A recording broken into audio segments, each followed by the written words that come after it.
یہ اسٹیشن ہے تعیشات کا اسٹیشن. اس میں کارپوریٹ لائف اسٹائل ہوتا ہے، موبائل کا نیا model iPhone 14 pro max 4x4 metre 5 star اوپرا سیلفی کے ساتھ گرافک کلچر. اس کے اندر کیا ہوتا ہے کہ یہ جنون ہوتا ہے کہ جی مجھے جو ہے نا میں سب سے الگ کچھ نہ کچھ بات مجھ میں کرو.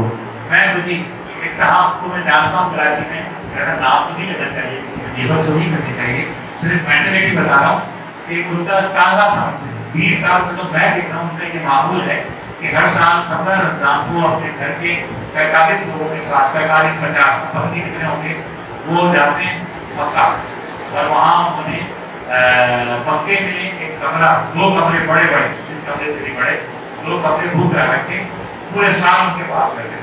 اور یہ 45 لوگوں کا قافلہ جس میں ان کی شمدن بھی ہوتی ہے، جس میں ان کی نواسا، جس میں ان کا شیروار بچے بھی ہوتے ہیں، یہ سب کیا کہ 20 دن باہر ہوتے ہیں، 14 دن واپس آتے ہیں. اور یہ 17 سال سے یہ معمول چل رہا ہے، یہ کوئی بری بات نہیں. بری بات یہ ہے کہ ان کا چوکیدار جو ہے نا اس کو بھی میں جانتا ہوں، جانتا تھا پتہ نہیں وہ زندہ ہے یا مر گیا. وہ اس وقت مجھے معلوم ہے کہ 20 سال سے اپنی پیٹی میں ہر مہینے کچھ پیسے ڈالتا تھا کہ میں نے حج کرنا ہے، اور میں نے جب تک اس کو دیکھا وہ حج نہیں کر پایا تھا، اس لیے کہ ہر سال حج کے ریٹ جو ہے وہ آگے بڑھ جاتے ہیں. تو بڑے صاحب سے ایک دفعہ میں نے کہا کہ آپ 45 لوگوں کو عمرہ کرنے کا جا رہے ہیں اور ماشاء اللہ یہ 20واں سال ہے، آخر کیا وجہ ہے کہ اس بیچارے چوکیدار کو اس کو ایک دفعہ حج کرا دیجیے. اس کی پیٹی میں ہمیشہ پیسے کچھ کم ہوتے ہیں، اس کی پیٹی میں ہمیشہ، اس لیے کہ ہر سال حج کے ریٹ بڑھ جاتے ہیں. تو کچھ خدا کا خوف کیجیے، اس کو بھی حج کروا دیجیے. انہوں نے اس کو جواب دیا اور بڑے لوگ نہیں کہا کہ اپنی زندگی میں کہ اگر آپ نے اس طرح حج کرانے شروع کی تو لوگ ہمیں ہمارے لوگوں کا دماغ خراب ہو جائے. یہ مینٹلٹی کہ میں جو جی ہر سال آخری حج میں نہیں گزارتا ہوں، مزہ ہی الگ ہوتا ہے، ماحول ہی الگ ہوتا ہے. یہ مینٹلٹی جو ہے یہ بڑی بات ہے. یہ جو ہے یہ آپ کے سامنے مناسب ہے. یہ آج بل گیٹس دنیا میں نمبر 1 پر ہے. آپ اگر گوگل کریں اور معلوم کریں کہ 70s میں دنیا کا عظیم ترین آدمی کون تھا تو یہ اوناسس تھا. اوناسس اس زمانے کے پلے بوائے میگزینس کے ٹائٹل پہ چھپا ہے. دنیا کی ہر نعمت اس کے پاس تھی، اپنا بحری گڑا تھا، اپنا ہوائی جہاز تھے، اپنے ہیلی کاپٹر تھے، عیاش ترین آدمی تھا. اور اس کے بعد کیا ہوا، اس کی ساری دولت دھری کی دھری رہ گئی. آخر عمر میں اس کو جو مرض رہا ہوا وہ بڑا عجیب سا مرض ہے، اور دنیا میں وہ بہت کم لوگوں کو رہا ہوتا ہے. 1 کروڑ میں کہتے ہیں کہ 1 آدمی کو یہ مرض رہا ہوتا ہے. اور مرض کیا تھا کہ دماغ سے جو رگ پلکوں پر آتی ہے اور پلکوں کو ہلاتی ہے، وہ اللہ نے جو ہے نا اللہ تعالیٰ دکھاتا ہے اپنی شان، وہ اللہ نے معاف کر دی. اور کیا ہوا کہ اوناسس صاحب کے پاس ساری دولت موجود تھی لیکن وہ اپنے پلک کو گردش نہیں کرتے تھے. آپ اگر ایک طرح کی تجربہ کرتے دیکھیے آپ کو زندگی میں شمار معلوم ہوگی کہ پلک نہ جھپکانی پڑے آپ کو. ہوا کیا کہ 8 گھنٹے کے لیے دولت تو بہت تھی، 6 نرسیں رکھی گئیں، 2 ہر 8 گھنٹے میں 2 نرسیں چمٹا پکڑ کے موجود ہوتی. اوناسس صاحب کہتے ہیں کہ میری پلک بند کر دو، چمٹا پکڑ کے پلک بند کرتی. اوناسس صاحب چل کے کہتے ہیں کہ میں پلک کھول دو، اور وہ پلکیں کھولتی. یہ لگژری پنجاب ہے، یہ اللہ تعالیٰ دکھاتا ہے. ان سے پوچھا گیا ہے کہ آپ جو ہے وہ خواہش کیا ہے آپ کی؟ اس نے تو ان سے ساری دولت دے دیں، یہ ساری گاڑیاں یہ سب دے دیں، اور کوئی میری پلک جو ہے نا کہ جھپکنا مجھے پڑھو. یہ اللہ تعالیٰ کا نظام. 5واں اسٹیشن، اور ہمارا 5واں اسٹیشن ہے شورل کا اسٹیشن. موٹو پہ کبھی ان کے نام کیا ہے آئے تو صحیح برسرز آدمیاں، یعنی میں کسی طرح اسکرین پہ نظر آؤں. آپ نے کیا تھا اللہ تعالیٰ اپنی مغفرت کرے. ہمارا پہلے ان کی تدریس کرنا مقصود نہیں ہے، صرف ایک کیس اسٹڈی کے طور پر میں یاد رکھتا ہوں کہ وہ اللہ میاں کے چہرے ہیں، ان کی پوری زندگی جو ہے نا وہ پاپولیرٹی کے اسٹیشن کو کیس اسٹڈی تھی. کس طرح انہوں نے جملے آپ کھائے گا سب آپ نے سنے ہوں گے، آپ کی میموری میں گھوم رہے ہوں گے. فردوس کی کہاں مسلمانوں کو کرتا ہو، بہت نازک صورت حال ہے. ناول ڈاس عارف فلم دیکھی ہے. عامر لیاقت نے شہرت کے لیے سب کچھ کیا، اور آپ کے سامنے یہ سب نے دیکھا کہ کس طریقے سے. اور ایک دلچسپ بات بتاؤں کہ عامر لیاقت نے اس بات کا ہمارے اس موضوع سے کوئی تعلق نہیں، عبرت پکڑنے کے لیے کہ عامر لیاقت نے 13 مارچ کو جنید جمشید سے جو غلطی ہوئی تھی جس کی انہوں نے کار پکڑ کے معافی بھی مانگی، اور اللہ تعالیٰ معاف کرنے والا ہے. لیکن چونکہ ایک مسلک کا مسئلہ تھا اور ٹی آر پی بڑھانی تھی، ٹی آر پی بڑھانے کے لیے عامر لیاقت صاحب نے 13 مارچ کو ان کے بارے میں کہا، ان کو ماں کی گاڑی دی، ان کی ماں کو گاڑی دی لائف آن ایئر، جس کے اوپر آپ نے کہا کہ مجھے اتنا کچھ زندگی میں کبھی نہیں پہنچا، لوگوں کو گاڑی دی جاتی ہے 4 آدمیوں کے سامنے، مجھے اربوں آدمیوں کے سامنے آن ایئر گاڑی دی گئی۔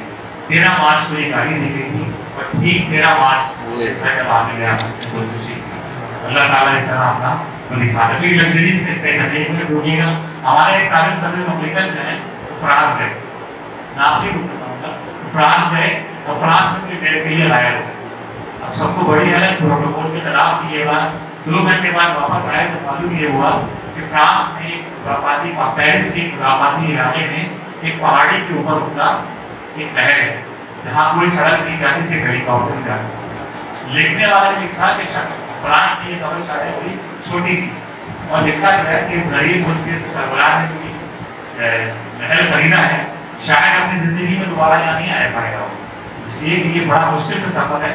لیکن یہ چیز کہ میرا فرانس کا نہر ہے، میرا دبئی کے لیے اپنا ایک گھر ہے، میرا تو وہاں آنے کا یہ خواہشات کے بندے میں آتی ہے، شوگر کے لیے یہ ساری کی ساری آگے چلیے۔ یہ اگلا اسٹیشن ہے اسٹیشن آف پاور، اس کے نمونے بھی آپ کو جگہ جگہ نظر آتے رہتے ہیں۔ صدام حسین کا نام آپ نے سنا ہوگا، کی بھی مغفرت کرے، ان کے بارے میں یہ بات مشہور ہے کہ کوئی بھی کھڑکی یا دروازہ جب کھلتا تھا بغداد میں، پورے عراق میں کسی بھی دروازے یا کھڑکی بولے لازمی سامنے صدام حسین کی تصویر نظر آتی تھی یا صدام حسین کا رشتہ بنا تھا۔ یہ ممکن ہی نہیں تھا۔ تو طاقت کے نشے میں اس حد تک سرشار تھے کہ انہوں نے یہ طے کیا تھا، صدر مملکت بھی وہی تھے، وزیر اعظم بھی وہی تھے، اسپیکر بھی وہی تھے، سپاہ پاکستان بھی وہی تھے، اور عدلیہ کے سب سے بڑے چیف بھی تھے۔ فیصل آباد کا گھنٹہ کرتے، اقتدار کے سارے راستے انہیں کی ذات والا صفات میں ختم ہو گئے، ان کے پاس یہ ساری گلیاں ختم ہو گئی تھی۔ جیسے فیصل آباد کا گھنٹہ تھا، اسی لیے مشہور ہے نا، یہ ساری سڑکیں وہیں آتی ہیں، اس طرح ان کا بھی معاملہ تھا، اقتدار کی کوئی گلی اتنی وہاں پر گزر جائے، طاقت کا ہر سا چشمہ کی ذات میں ختم ہو جاتا۔ تو انہوں نے یہ آرڈر جاری کیا تھا کہ بھائی میرا نائی، میرا دھوبی، میرا درزی اور میرا جو آئرن مین جو استری کرتا ہے، یہ تینوں کے آپ تینوں آدمی ہیں اعزازی جنرل سے۔ یہ دھوبی اس لیے جنرل ہے کہ وہ موصوف کی وردی ہوتا ہے، صدام حسین کی وردی ہوتا ہے۔ آئرن کرنے والا استری جنرل ہے کہ وہ صدر مملکت کی وردی کے اوپر استری کرتا ہے، اور تیسرا درزی سے درزی ہے کہ وہ ان کی وردی کے اوپر سلائی کرتا ہے۔ ان تینوں کے لیے لازمی تھا کہ وہ صدام حسین صاحب کی وردی دھوئیں گے یا اس کے اوپر استری کریں گے یا وہ سین گے، تو سب سے پہلے اپنے کام کا آغاز سیلوٹ سے کریں گے۔ کیمرے لگے ہوئے تھے، خالی ہوتا تھا، اور یہ احمقانہ منظر جو ہے سی آئی ڈی باقاعدہ بیٹھ کے چیک کرتی تھی کہ کہیں دھوبی نے بغیر سیلوٹ کیے، یعنی کہ 20ویں صدی کا واقعہ ہے، اور ہمارے عراق ایک بڑا ملک ہے، وہاں کا واقعہ ہے کہ باقاعدہ طاقت کا حساب۔ اور یہ نمونے آپ نے اپنے شہر میں بھی دیکھے ہوں گے، اپنے سے وہ لوگ جو 30 سال سے اوپر ٹیمپل بھی بنے ہیں، اور سب نے دیکھا ہوگا کہ اس شہر میں بھی مسجد کے فرش پہ بھی ہم نے آتے ہوئے دیکھا، ہم نے کروڑن کے پتے پہ بھی آتے ہوئے دیکھا، اور ہم نے کراچی یونیورسٹی کے وائس چانسلر کو اس کی تعریف کرتے ہوئے بھی دیکھا۔ باقاعدہ پیرزادہ قاسم صاحب نے کہا کہ بھائی یہ بڑی بات ہے، وہ حرم میں جا کے بھی منظر دکھایا کرتے تھے۔ طاقت کا جنون یہ میرے کہنے پہ لوگ جو ہیں ادھر ادھر پنجاب بھی سب کا دیکھ لیا، اپنا جو ہمارے صدام حسین صاحب تھے وہ آخر میں ایک پائپ میں سے برآمد ہوئے، اس پائپ میں سے باہر بندگی کچھ نہیں ہوئی، بے زور ور جمع جنہیں کہ یہ پہاڑ تھے جب آئی موج حادثہ دن کیسے رہے۔ یہ 6 اسٹیشن پہ آگے چلیے کچھ ہو۔ اب آخری اسٹیشن ہے، اور یہ اسٹیشن ہے امپیکٹ کا اسٹیشن۔ ہم نے دیکھا سب سے زیادہ لوگ سب سے پہلے اسٹیشن پر ہوئے، اس سے کچھ کم اگلے اسٹیشن پہ، اس سے کچھ کم اگلے، اس سے کچھ کم اگلے، اور یہ 7واں اسٹیشن ہے۔ بہت تھوڑے سے لوگ ہیں اس اسٹیشن کو اٹینڈ کرتے ہیں، ٹرین تقریباً خالی ہو چکی ہے چند لوگ۔ اور یہ اسٹیشن ہے جس کا حلوہ، جس کا فوکس، جس کا نیوکلیس انسان ہے۔ انسان زندگی اس لیے گزارے کہ دوسرے انسان کے کام آئے۔ اسے کام آنے کی مختلف شکلیں ہوتی ہیں کہ ہم آگے ڈسکس کریں گے۔ سارے سنم مسمار پر صرف انسان سے پیار کر نبی صلی اللہ علیہ وسلم تعمیر کردار، یہ دراصل ٹارگیٹ ہے۔ وہ ایک واقعہ آپ نے پڑھا ہوگا، ایک پروفیسر صاحب تھے، وہ پروفیسر صاحب نے انہوں نے اگلے دن یہ مقالہ لکھنا تھا کہ دنیا کو بہتر کیسے بنایا جائے۔ ان کی سوچ بالکل منتشر ہو رہی تھی، ایک نقطے میں فوکس نہیں ہو پا رہی تھی، ان کی سمجھ میں نہیں آ رہا تھا کہ کیا لکھوں، اس لیے کہ بار بار دھیان ادھر ادھر جا رہا تھا۔ اس کی وجہ یہ تھی کہ 5 سال کا ایک بچہ، 5-6 سال کا کا ہوتا، بار بار آتا اور ان سے فرمائش دارو یہ مسئلہ، دارو یہ بتاؤ، دارو یہ بتاؤ۔ ان کی سمجھ میں نہیں آ رہا تھا کہ اس بچے کو کیسے ڈالا جائے۔ انہوں نے سوچا کسی بچے کو مخلوق کر دیتا ہوں، اگر یہ مخلوق ہو گیا تو میری جان چھوٹ جائے گی اور میں اپنے مقالے کو کہ دنیا کیسے بہتر بنائی جائے اس کے اوپر فوکس کر لوں گا۔ انہوں نے ٹیبل پہ لگا ڈالی، سامنے دنیا کا ایک نقشہ پڑا ہوا تھا، انہوں نے اس نقشے کو اٹھایا، اس کو دیکھا وہ بیکار تھا، انہوں نے اس کے پرزے کیے، بچے کو نقشہ دے دیا، کہا جاؤ اس کو جوڑ کے لاؤ، جب تک اس کو جوڑو نہیں واپس نہ آنا۔ تم نے خیال تھا کہ بچہ دنیا کے نقشے کو کیسے جوڑ سکتا ہے، بہت مشکل کام ہے، بڑوں کے لیے بہت مشکل ہے، یہ اپنا مصروف ہو جائے گا اور دھو کے سو جائے گا، میں اپنا کام کروں گا۔ ان کی حیرت کی انتہا یہ رہی کہ 5 سے 7 منٹ میں بچہ نقشہ لے کے واپس آ گیا، نقشہ بالکل ٹھیک جوڑا ہوا۔ میں نے کہا تم نے یہ کیسے کیا؟ اس نے کہا دارو یہ تو بہت آسان تھا، نقشے کے پیچھے ایک انسان کی تصویر بنی ہوئی تھی، میں نے انسان کی تصویر جوڑ دی، نقشہ بالکل آسانی سے جوڑ دیا۔ ان کے ذہن میں دھماکہ ہوا، نقطہ مل گیا، دنیا کیسے بہتر ہوگی، انسان کو جوڑ دیا جائے۔ تو یہ دراصل 7واں اسٹیشن جو ہے نا، اس کے بارے میں ایک صاحب نے لکھا ہے، ایک صاحب نے کہیں لکھا ہے، اس کو رہنے دیجیے گا، ایک صاحب نے کہیں لکھا ہے کہ تم پیسہ خرچ کرو یا تم کوئی محنت کرو یا تم کوئی سروس مہیا کرو اور تمہارے ذہن میں فائدے کا، کسی معاشی فائدے کا کوئی امکان ہو، تو لوگوں کے لیے کرو ایسی ہر ایفرٹ، تو ماحول پر امپیکٹ ڈالنے کے لیے کرو، تو ماحول کو متاثر کرنے کے لیے کرو۔ تمہیں کوئی پلاٹ، کوئی پرمٹ، کوئی پیسہ، کسی فائدے کی امید نہ ہو، تو صرف اس لیے یہ کام کرو، اس سے لوگوں کی زندگی میں بہتری آئے گی، اس سے لوگوں کی زندگی میں ویلیو ایڈ ہو۔ اگر تم نے یہ سوچ کے کام کیا کہ امپیکٹ کرے گا، تمہیں کسی مادی فائدے کی امید نہ ہو، تو یہ ہے station of impact, human oriented, human focused, کہ جس میں خوشی ہو، نہ پیسہ ہو، نہ ٹھنڈک ہو، نہ لگژریز ہو، نہ پاپولیرٹی ہو، آپ میں تفاور ہو، آپ کے ذہن میں صرف انسان۔ یہ 7واں اسٹیشن ہے، اور یہ آپ دیکھیے کہ میں نے ایک ٹرائنگل بنائی، یہ تقریباً ایک جو مسدس ہے نا، یہ دراصل ہماری ہیپینس ٹرائنگل ہے۔ دیکھیے دنیا میں سب سے زیادہ لوگ جو ہے پہلے اسٹیشن پہ، سب سے پہلا اسٹیشن ہے جو ہے، سب سے زیادہ لوگ اسٹیشن یہ اسٹیشن چھوڑ رہے ہیں، 90% لوگ یہاں اوپر جاتے ہیں، جن کی زندگی میں کوئی مقصد نہیں ہوتا، چھوٹی چھوٹی خوشیاں ہوں۔ دوسرے نمبر پہ اس سے کچھ کم لوگ، اگلا اسٹیشن ہے اسٹیشن آف ہرٹس، پیٹ چار کا اسٹیشن، اس سے اگلا اسٹیشن پہ اور کم ہو گئے لوگ، اس سے اگلے اسٹیشن پہ لگژریز اور کم ہو گئے، اس سے اسٹیشن پہ اور کم ہو گئے، اس سے اگلے اسٹیشن پہ اور کم ہو گئے، اور امپیکٹ پہ تو بہت تھوڑے سے لوگ پہنچے۔ اب ان 7 اسٹیشن کے حوالے سے کچھ موٹی موٹی باتیں ہیں۔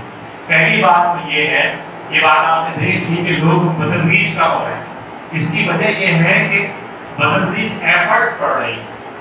سب سے کم ایفرٹ سب سے پہلے اسٹیشن کا، سب سے زیادہ یہ سمجھ لیجیے کہ وہ ہے سب سے زیادہ عافیت والا، اس سے کوئی محنت نہیں کرنی پڑتی۔ دوسرا اسٹیشن تھوڑی سی زیادہ محنت اور کم لوگ، تھوڑی سی اور زیادہ محنت اور امپیکٹ تو سب سے زیادہ محنت کرنی پڑتی۔ تیسری بات یہ تھی، پہلی بات میں نے کیا کہا کہ لوگ کام ہو رہے ہیں، دوسری بات میں نے یہ کہی محنت بڑھ رہی ہے، تیسری بات میں یہ کہنا چاہ رہا ہوں آپ سے، ان میں سے کوئی چیز بھی ناجائز نہیں ہے، کوئی چیز ناجائز نہیں ہے، یہ بات واضح ہے۔ نہ چھوٹی چھوٹی خوشیاں ناجائز ہیں، نہ کوئی بھیڑ چال کے ساتھ چلنا ناجائز ہے، گھر میں ہو، نہ کوئی پیسہ کمانا ناجائز ہے، کوئی پیسے کمانا ناجائز نہیں ہے، نہ کوئی لگژریز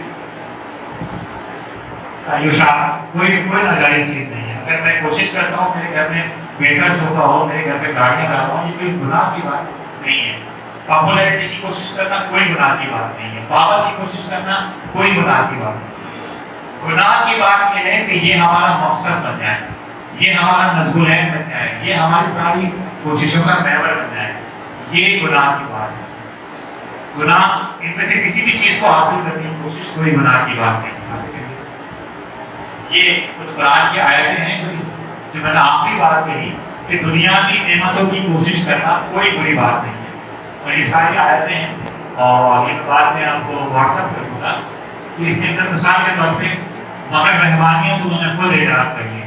ہم نے ان پر فرض نہیں کہ رحمانیت کہتے ہیں دنیا کو چھوڑنے کو. رحمانیت انہوں نے خود ایجاد کر لی. یہود کے بارے میں کہا جائے ہم نے ان پر فرض نہیں کیا. یہ بات البتہ ضرور فرض کی تھی کہ وہ اللہ کی خوشنودی چاہتے, یعنی اللہ کی خوشنودی چاہتے ہوئے نعمتوں کا وصول کوئی بڑی بات نہیں. اور جو کچھ خدا نے تمہیں دے رکھا ہے اس میں آخرت کے گھر کے دربار بنو اور اس دنیا سے اپنا حصہ وہاں لے جانا نہ بھولو. آپ غور کیجیے, اس دنیا سے اپنا حصہ وہاں لے جانا نہ بھولو. جس طرح خدا نے تمہارے ساتھ احسان کیا ہے اس طرح تم بھی دوسروں کے ساتھ احسان کرو اور زمین میں فساد کے گواہ نہ ہو. اسی طرح ایک اور ہے, ان سے پوچھو اللہ کی اس زینت کو کس نے حرام کر دیا جو اس نے اپنے بندوں کے لیے پیدا کی تھی, اور کھانے کی پاکیزہ چیزوں کو کس نے ممنوع ٹھہرایا ہے. ان سے کہو دنیا کی زندگی میں بھی ایمان والوں کے لیے ہے اور قیامت کے دن کو خاص بنی کے لیے ہو. یعنی دنیا کی نعمتیں پہلے ایمان کے لیے گناہ نہیں ہے. گناہ یہ ہے کہ اس نعمت کو آپ اپنا مقصد بنا لیں. اگر 2 دریا میں نے کو ڈنر کرایا تھا کیا تھا بھائی کو یہ لاکھ سال بھائی کو لاکھ ہوتی گناہ کی بات نہیں تھی. گناہ کی بات یہ کہ ساری کوشش جو ہے اور ساری میری عزت اسی لیے کرنی شروع کر دیں کہ میں نے 2 دریا پہ ڈنر کیا. یہ بری بات. یہ 2 دریا پہ ڈنر یا کوئی بھی چیز جتنی چیزیں میں نے کھلوائی کوئی گناہ کی بات نہیں. آگے چلیے کے ساتھ. اب یہاں ہمارے پاس ہم نے جیسے پہلے کہا کہ امپیکٹ, اب ہمارا جو موضوع ہوگا وہ امپیکٹ ہوگا کہ آخر وہ جو ہماری مثلث کی چونچ ہے جس کے بارے میں ہم نے بات کی کہ اس کا مرکز یہ ہے کہ وہ ہیومن فوکسڈ ہے, وہ ہیومن اورینٹڈ ہے. آخر اس میں کیا چیز ہے اور کس طرح یہ کام کیا جائے. پہلی بات تو یہ ہے کہ اس میں لکھا ہے کہ اس سلائڈ سے یہ ظاہر ہو رہا ہے کہ امپیکٹ کے 3 حصے کیا ہیں, امپیکٹ 1, 2 اور 3. اور ظاہر ہے اس میں بھی وہی بات ہے کہ سب سے نیچے سب سے زیادہ, اوپر اور چھوٹا, اور امپیکٹ 1 کے اوپر تو آپ سوچ لیجیے کہ میرے ساتھ نہ ہونے بہت ہی کم لوگ, یعنی اشاریہ کچھ % لوگ وہاں تک پہنچتے ہیں. اس میں ایک بڑی زبردست بات لکھی ہے کہ اللہ کی اس کائنات کی اکائی انسان. یہ بات یاد رکھیے. میرے سید ابو العلا محمودی رحمۃ اللہ علیہ اللہ اپنے ضرورت دور سے پڑھتے, انہوں نے اپنے ترتیب القرآن کی دیباچے میں لکھا ہے قرآن کا بنیادی موضوع انسان ہے. اس سے آپ انسان کی اہمیت کا اندازہ لگا سکتے ہیں کہ اس دنیا میں سب سے قیمتی چیز ہے نا اندر کی بنائی ہوئی دنیا میں وہ انسان ہے. اب یہاں سے ہم تھوڑا سا یہاں تک جو گفتگو کی تھی اس کو اگر آپ نے سمجھ لیا ہو, یہاں سے ہم اس سوال کے جواب پر آتے ہیں کہ آخر کیا وجہ ہے کہ اقوام متحدہ کے سروے میں جو پاکستان کو انڈیا سے فوقیت حاصل ہے اور مسلمانوں کو ہمیشہ رہے گی, اس کی وجہ کیا ہے. دیکھیے اسے کرائٹیریا میں 6 چیزیں ہیں. پہلی چیز ہے GDP. ہم بہت پیچھے ہیں, ہم تو دن بدن سوال کا شکار ہیں. GDP دن بدن کم ہو رہی ہے. اچھا نمبر 2 ابھی ہم چھوڑ ہیں. تیسری چیز لائف ایکسپیکٹنسی, یہ بھی ہمارے یہاں بہت کم ہو رہی ہے. ہمارے یہاں اوسط عمر جو ہے 58 ایئرز رہتی ہے, بہت کم. نمبر 4 ہے فریڈم آف چوائس, ہمارے یہاں نہیں ہے. ہمارے یہاں آپ کچھ کرنے کے لیے کھڑے ہو تو آپ کے پاس امکانات نہ ہونے کے برابر ہے. نمبر 6 ہے پرسیپشن آف کرپشن. اس میں کیا بات کی جائے, بچہ بڑھتا پورا ہمارا جانے ہیں کرپشن کی صورتحال ہم سب کو پتہ ہے. نمبر 2 اور نمبر 5 وہ چیزیں ہیں جس میں ہمارا اسکور انڈیا سے بہت زیادہ ہے. اور ہمارا اسکور سوشل سپورٹ. سوال یہ کیا جاتا ہے رپورٹ میں کہ آپ کے پاس آپ کے اوپر اگر کوئی بری صورتحال آئے, اگر آپ کے ساتھ کوئی مسئلہ درپیش ہو تو کیا معاشرہ آپ کو سپورٹ کرتا ہے. آپ کے رشتے دار, گھر بار, خاندان, برادری, آپ کے آس پاس کے لوگ. پاکستان میں یہ ریشو تقریباً 90% جو ہوا ہے. ہمارے اس فیکٹر نے ہماری رپورٹ کے باقی چاروں فیکٹر کو فیل کر دیا. باقاعدہ یہ رپورٹ موجود ہے, جن کو دلچسپی رکھی ہو اس کا ضرور مطالعہ کریں کہ ہمارے ہاں یہ فیکٹر کہ لوگ ہمارے ہاں برے وقت میں کھڑے ہو جاتے ہیں مدد کرنے کے لیے, یہ ہمارا اتنا مضبوط فیکٹر ہے کہ اس کی وجہ سے ہمارے باقی چاروں فیکٹر جو ہے نا وہ ان کے اوپر حاوی ہو جاتے ہیں. پھر ایک اور چیز ہے جنراسٹی. UN کی اس رپورٹ کے مطابق پاکستان کا 70% آبادی جو ہے وہ کسی نہ کسی طرح خیر کے کسی کام سے منسلک ہے.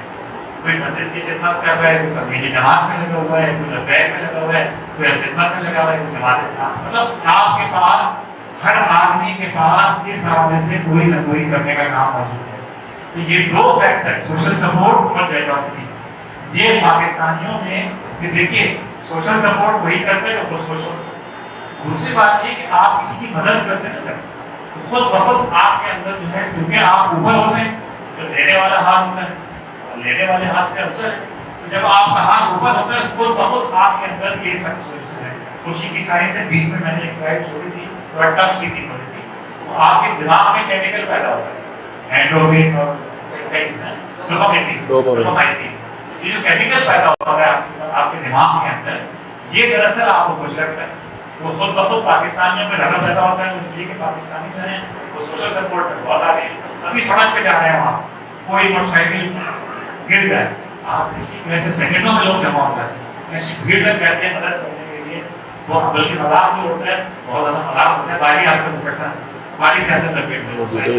یہ جو کیڑا ہے پاکستانیوں میں مدد کرنے کا یہ دراصل پاکستانیوں میں خوشی اور یہ دراصل ہمارے اس موضوع کے ساتھ آگے سے. اور دوسری چیز جنراسٹی کہ پاکستانی ہم نے دیکھا جماعت کی طرف سے جب ہم کشمیر فنڈ جمع کرتے ہیں آپ یقین کیجیے میرے پاس تو کلیکشن ہے. میں ایک دفعہ ایک پوسٹ بنائی تھی کہ فقیر غریب بھکاری آپ کے دن پیسے جمع کرانے کی کوشش کرتا ہے 10 روپے اور 20 روپے ایک طرف سے.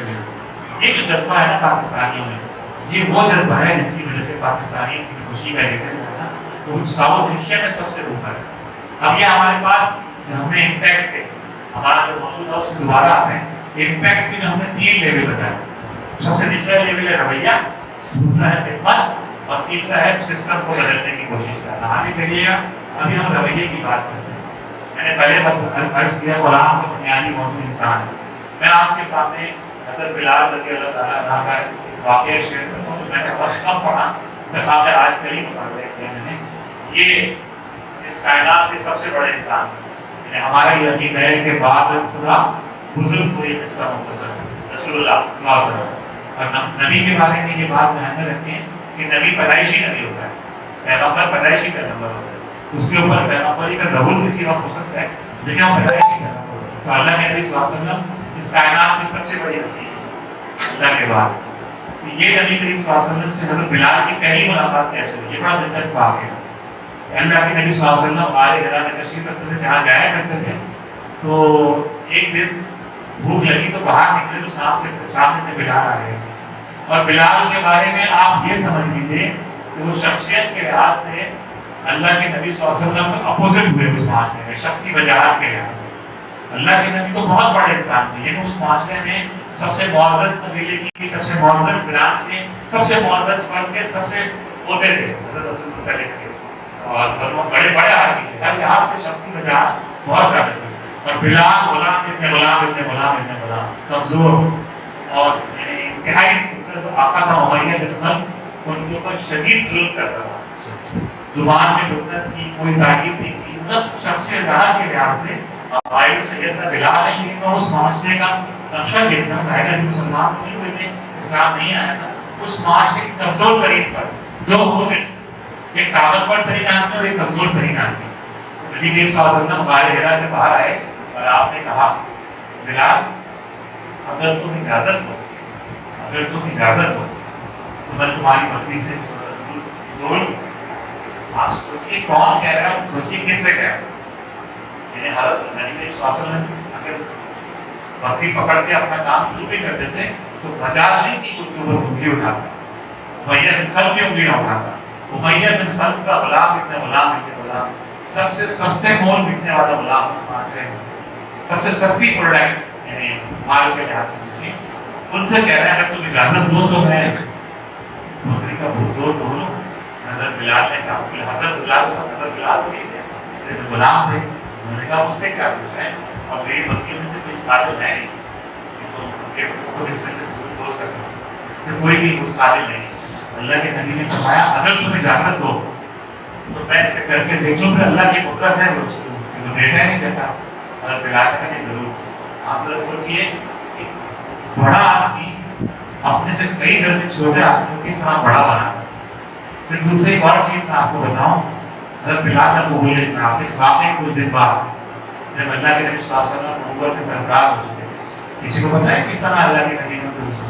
اللہ کے نبی نے ان کو ہدف میں رکھا، احادیث کی کتابوں میں ملتا ہے، اور ان کی گلیوں میں رات کو اللہ کے نبی صلی اللہ علیہ وسلم گھومتے تھے کسی وقت بلال سے ملاقات ہو جائے اور میں اس تک اسلام کی دعوت پہنچاؤں، کیونکہ اللہ کے نبی کے بابلند کے ذہن کا ویژن تھا کہ بلال کا قبول اسلام دراصل اسلام کی صحیح ڈیفینیشن، اس کے اندر بلال ابو بکر کے برابر ہے، یہ معاشرے کے اندر یہ پیغام جائے گا۔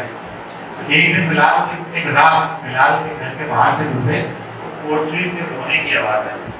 حضرت بلال، انہوں نے اللہ کے نبی نے آواز لگائی، بلال کیوں روتے ہو؟ جواب ملا کہ اجنبی کیا پوچھتے ہو، سارا دن کھیت کو پانی دیا ہے اور رات کو میرے آپ کا امیہ نے مجھ کو یہ گندم دے دی کہ پیسو، رات بھر بیٹھ کے پیسو، اپنے رات بھر یہ پیسو تو آپ مجھے شروع۔ اللہ کے نبی صلی اللہ علیہ وسلم اندر چلے گئے، اللہ کے نبی صلی اللہ علیہ وسلم نے بلال کے ماتھے پہ ہاتھ، احادیث میں لکھا ہے ماتھے پہ ہاتھ رکھے، تو بخار ہے، آپ ذرا دیکھیے محبت شفقت کس کی؟ اللہ کے نبی کس کے ساتھ؟ غلام ابن غلام کے ساتھ، تمہیں تو بخار ہو رہا ہے، تم سو جاؤ۔ اس نے کہا نبی کیا کہتے ہو؟ میں تو سو جاؤں گا، صبح آ کر تمہیں ملتے گا، وہ تمہیں سزا دے گا، کل تم جاؤ تمہاری دل تو میں نہیں سکتا۔ کچھ احادیث میں ملتا ہے لگاتار 3 رات یہ عمل ریپیٹ ہوا، بلال بیماری میں تھے، بخار میں تھے، اللہ کے نبی صلی اللہ علیہ وسلم ان کی گردن پیستے تھے، اور کچھ روایات میں ملتا ہے کہ 11 راتیں یہ واقعہ ہوا، 11 راتیں اللہ کے نبی صلی اللہ علیہ وسلم نے ان کی گردن پیس دی۔ یہ ہے رویہ آگے سے، اور رویے کی یہ آپ پر کچھ قرآنی آیات ہیں، قول معروف مغفرۃ خیر من صدقۃ یتبعها اذى، پیار کے 2 میٹھے بول، کیا چاہتا ہے ہمارا؟ پیار کے 2 میٹھے بول، اور کسی کو معاف کرنا اس صدقے سے بہتر ہے جس میں لوگوں کے لیے تکلیف ہے۔ عبداللہ بن مبارک سے روایت ہے کہ اللہ کے نبی نے فرمایا اخلاق حسنہ لوگوں سے، اخلاق حسنہ لوگوں سے مسکرا کر ملنا ہے، بھلائی کرنا ہے اور دوسروں کو تکلیف نہ دینا ہے۔ ابو دردہ رضی اللہ عنہ کہتے ہیں کہ میں نے نبی کریم صلی اللہ علیہ وسلم سے سنا کہ میزان میں رکھے جانے والی چیزوں میں سے اچھے اخلاق سے بڑھ کر کوئی چیز بستی نہیں ہے۔ اچھے اخلاق والا اپنے اخلاق کی بدولت سائن کہتے ہیں روزے دار کو، اور قائم کہتے ہیں نماز قائم کرنے والے کو، یعنی وہ اچھے اخلاق والا اپنے اخلاق کی بدولت سائن اور قائم کے درجے تک پہنچ جائے۔ اخلاق ایسی چیز ہے۔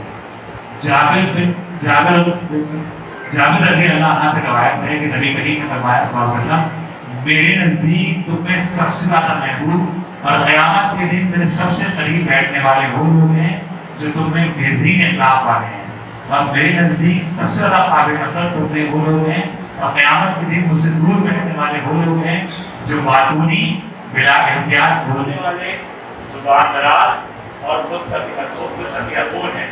صحابہ نے پوچھا اللہ کے رسول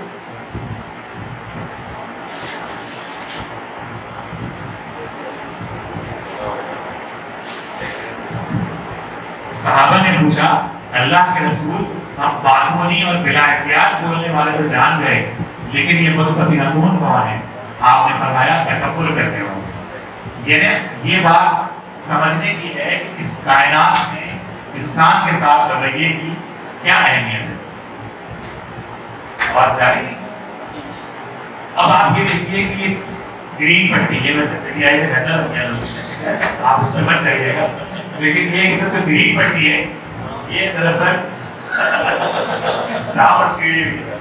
یہ جو گرین پٹی ہے یہ دراصل وہ رویے ہیں جو اختیار کرنے کی ضرورت ہے۔ اور تھوڑی دیر کے لیے یعنی آج سے ہم یہ شروع کریں، میں بھی شروع کروں کہ آج سے ہم رات کو سوتے رہے اپنا ایموشنل اکاؤنٹ بنائیں، اور ہم نے دن بھر میں جو لوگوں کے ساتھ اچھا رویہ رکھا۔ دیکھیے آپ گھر سے نکلے، آپ اسکول وین کا ڈرائیور آئے تھے، کیا آپ اس کو دیکھ کے مسکرا سکتے تھے؟ مسکرا سکتے تھے۔ کیا آپ اس کو دیکھ کے ہاتھ ہلا سکتے تھے؟ اور بھائی کیا حال ہے، کیسے ہو، پوچھ سکتے تھے؟ اس میں کیا جاتا ہے؟ 1 نمبر آپ کا ہو گیا۔ اس کے بعد آپ نکلے، گاڑی صاف کرنے والا کسی گھر میں اگر آتا ہے، یا بیگم کے ساتھ بیٹھے اور بیگم جو بیٹھی ہیں وہ شوہر کے ساتھ بیٹھے، صبح ناشتے میں 2-4 اچھی باتیں ہو گئی، یہ سوچ کے کس طرح اللہ خوش ہوگا، 1 نمبر بڑھ گیا۔ ویسے چکچک کا آواز نہیں ہو سکتا، کیوں چاہتے ہیں کہانی گھر گھر کی مطلب یہ کہ آپ اللہ کی رضا کے لیے آپ اچھا آواز کریں.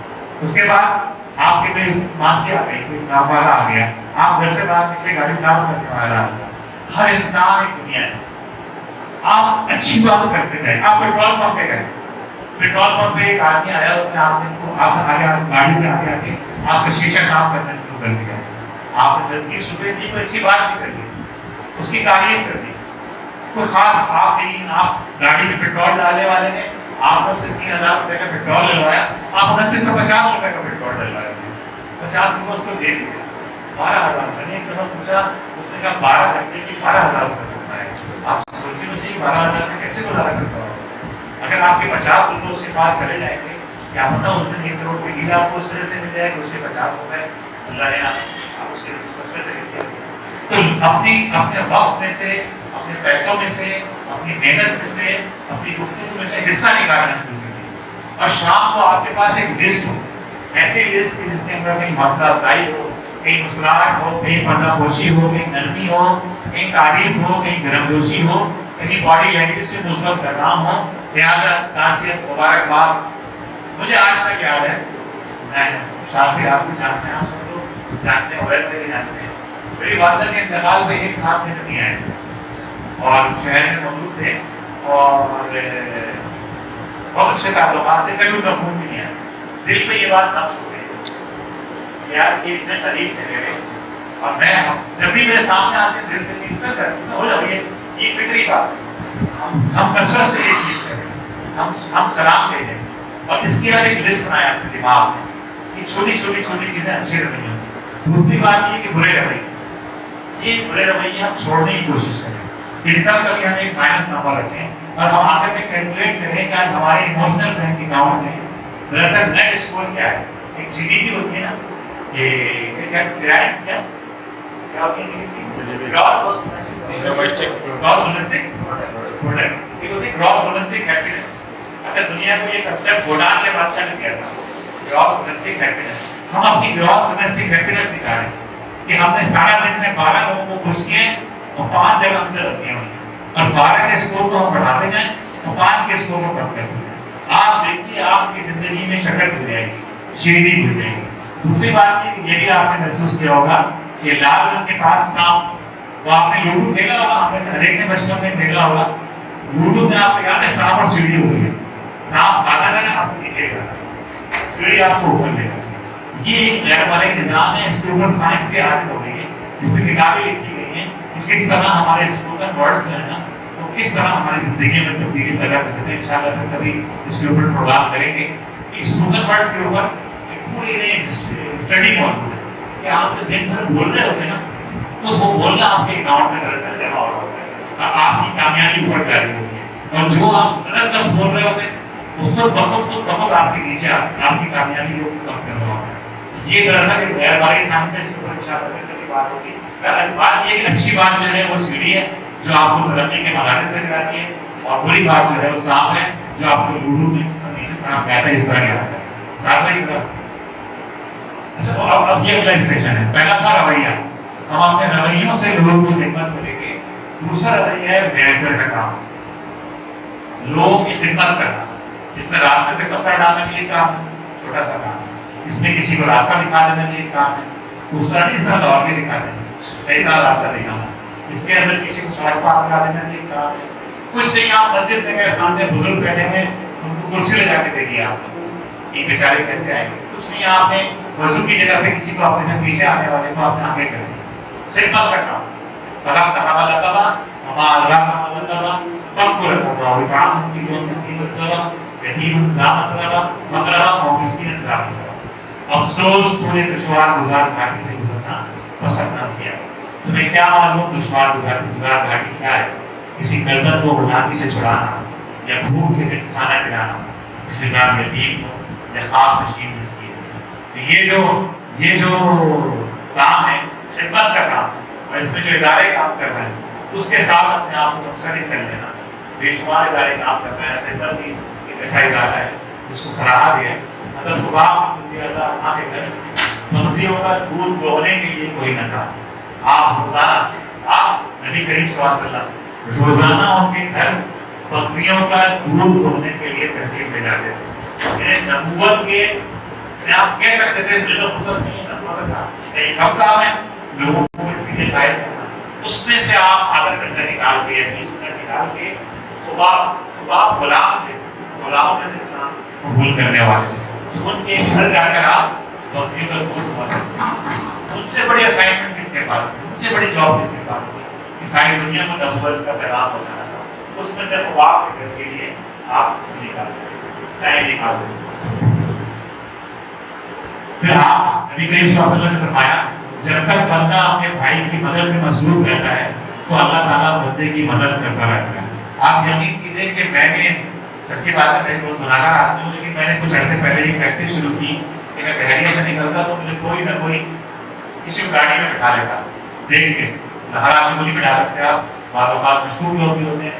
آپ یقین کیجیے مجھے ایسے ایسے تجربات ہوئے کہ وہ کسی زندگی میں میں ڈسکس کروں گا کہ آپ کو پتہ نہیں کون آدمی کیسا ہے, کون آدمی کیا چیز یہ گھوم رہے ہیں.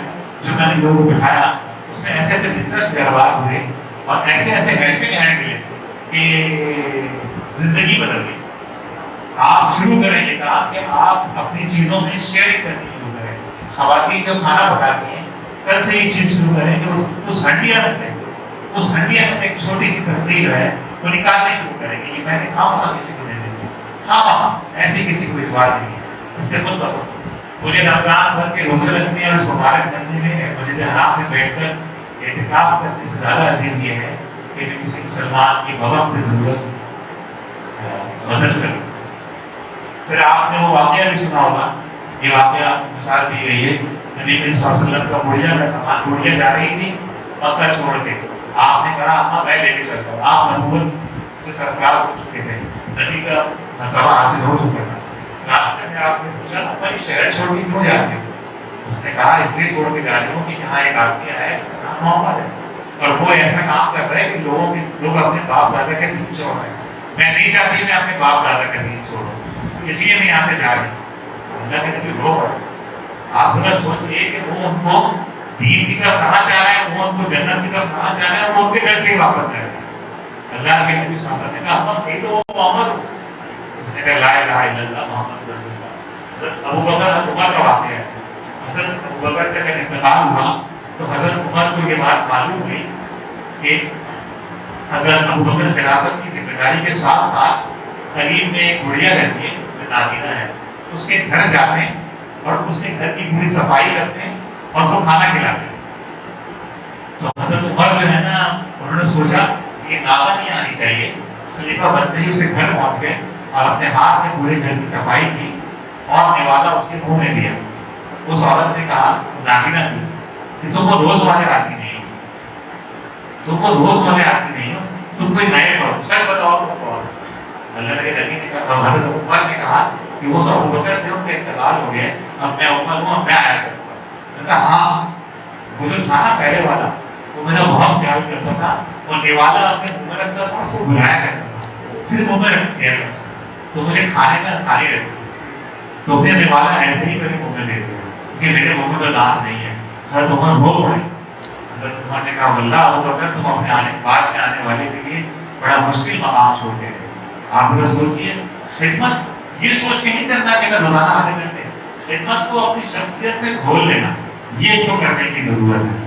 یہ خدمت ہے سب. پھر تیسرا درجہ ہے امپیکٹ کا, اور وہ یہ ہے کہ پہلا درجہ تھا رویے سے تبدیلی, دوسرا درجہ ہو گیا اپنی ذات میں خدمت کا, لوگوں کے کام آنے کا جذبہ کرے, اور تیسرا درجہ ہے کہ ہم اس بات کی کوشش کریں کہ اس معاشرے میں, اور یہ اللہ کے نبی صلی اللہ علیہ وسلم کی سب سے بڑی سنت ہے, یہ سب سے بڑی سنت ہے جس کو تازہ کرنے کی ضرورت ہے کہ اپنے دائرۂ کار میں اس نبی کریم صلی اللہ علیہ وسلم کے لائے ہوئے نظام کو نافذ کرنے کی کوشش کریں. وہ الذی ارسل رسولہ بالہدی ودین الحق لیظہرہ علی الدین کلہ ولو کرہ المشرکون. اس میں اللہ کے نبی صلی اللہ علیہ وسلم کی بعثت کا مقصد بیان کیا گیا ہے کہ وہ اللہ ہی ہے جس نے اپنے رسول کو ہدایت اور دین حق کے ساتھ بھیجا تاکہ اس دین کو دیگر تمام دینوں پر غالب کرنے کی کوشش کرے. جو لوگ اس جدوجہد میں مصروف ہوں گے ان کی زندگی میں لازمی خوشی آئے گی. پھر ایک اور آیت ہے وَيَأْمُرُونَ بِالْمَعْرُوفِ وَيَنْهَوْنَ عَنِ الْمُنکَرِ